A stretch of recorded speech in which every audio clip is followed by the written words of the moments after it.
Hello everyone, welcome back to my channel. Um, Today I'm going to talk about natural hair, African natural hair, and the politics surrounding it, why it is a huge discussion in the diaspora community and in Africa as well. Um, how my journey with my natural hair contributed to my development and has made a lot of impact in my life in several ways that I can't imagine. Um, so, how did I get into natural hair? I think I was in university and I had a host sister. My family used to host exchange students um, from the US, and we had an African American stay with us, and she had very long, relaxed hair. So when she went back, we kept in contact, and then she cut all her hair off and she started again. And I was like, what? Like she had tailbone length, relaxed hair. And so that's how come the discussion and my thoughts surrounding natural hair began to take shape, because at that time natural hair wasn't a huge thing in Ghana, and people were, if you had your natural hair, it wasn't connected to class. If you had dreadlocks like this that I have now, they would call it Rasta, and it was kind of connected to the Rastafarians, the kind of religion, smoking weed, and all of that. So it was very negative, and I remember that my mom wasn't very happy with what I was doing to my hair. Um, but for me, it kind of became the foundation. It was a stepping stone for me to actually delve into myself and look at myself and look at my hair and um, kind of take control of certain aspects of my life, if it makes sense. So I became a natural hair blogger. I had a lot of YouTube videos, uh, 8 years, 7 years ago. And then I got a huge following. I had a blog, and then I started the first. Um, Me and another hair blogger, we had the first natural hair event in Ghana called Afrotastic. It was amazing. A lot of people showed up, and it was a fantastic period in my life. And I mean, I was young then. I had so much time and to do all my hair, whatever I wanted to my hair, change the styles, everything. I had time. Now, the shifting point. When I came to Norway, obviously Norway is Scandinavian. There aren't a lot of black people here. So it was very challenging trying to find natural hair products. I would order from the US, UK at the time. Would have to pay taxes and all that. I kind of tried to make my own products. I was studying. It was just so much, but I managed to keep my hair. Then I had a baby. I was um, I had then kind of settled into Norway and knew I was gonna live here. I had a baby. I still had my natural hair, and then I had postpartum, and I lost all the hair here. All the hair. It was so bad, and I had this huge afro, but I lost all the hair here.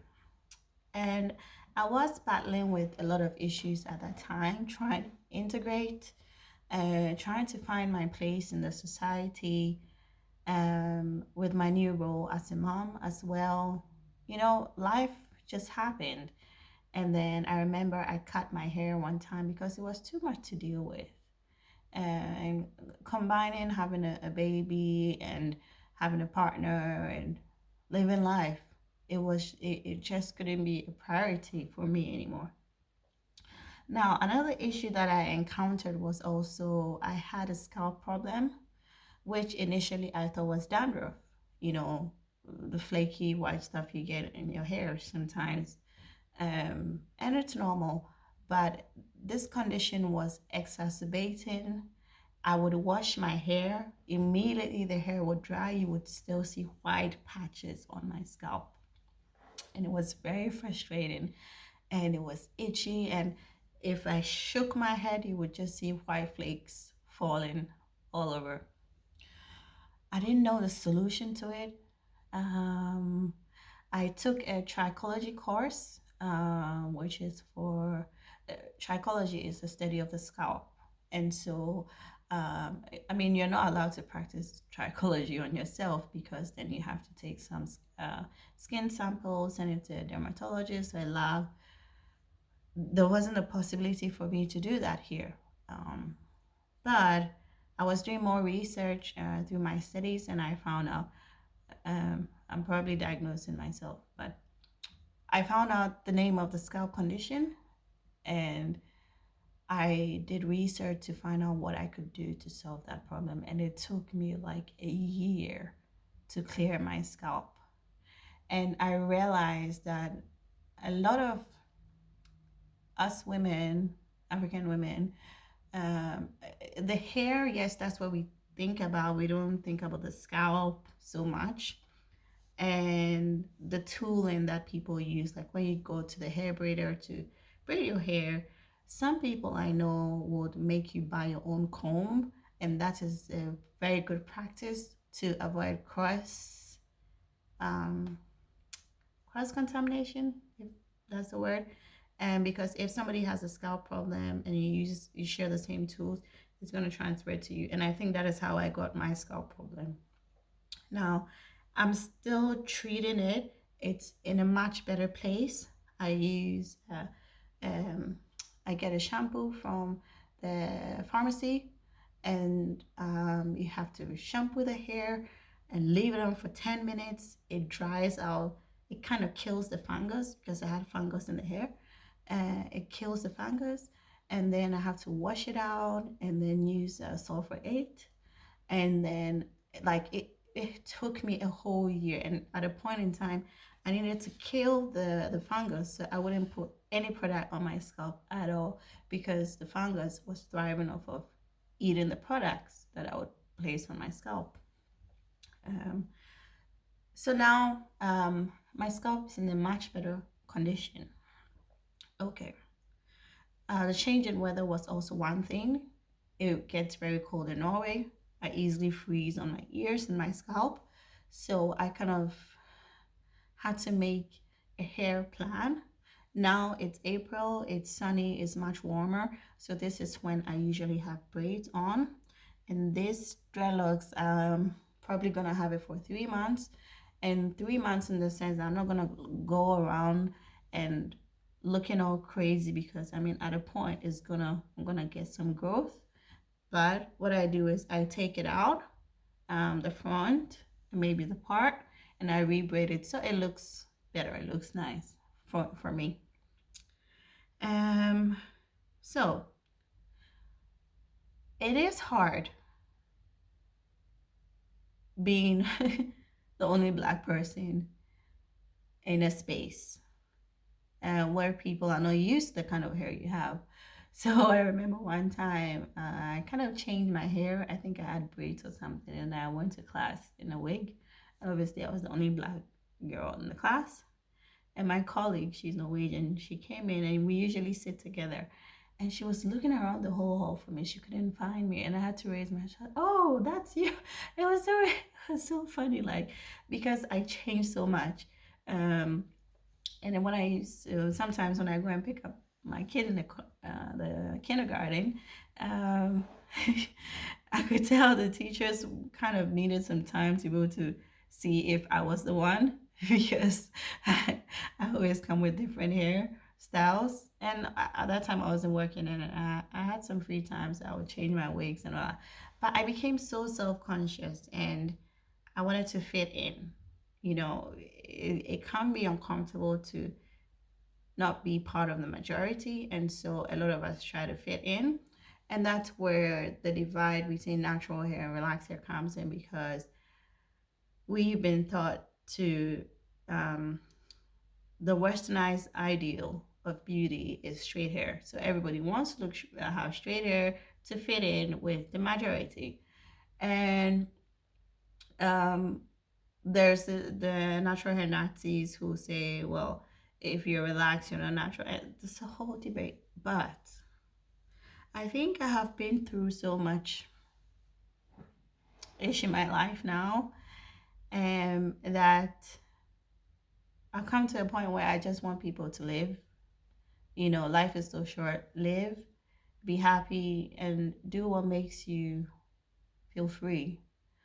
And so if today you want to get braids, get braids. If tomorrow you want to put on a wig, put on a wig. But it takes guts to be able to do the stuff that you want to do, because everybody has opinions about what you should do with your life, not just hair.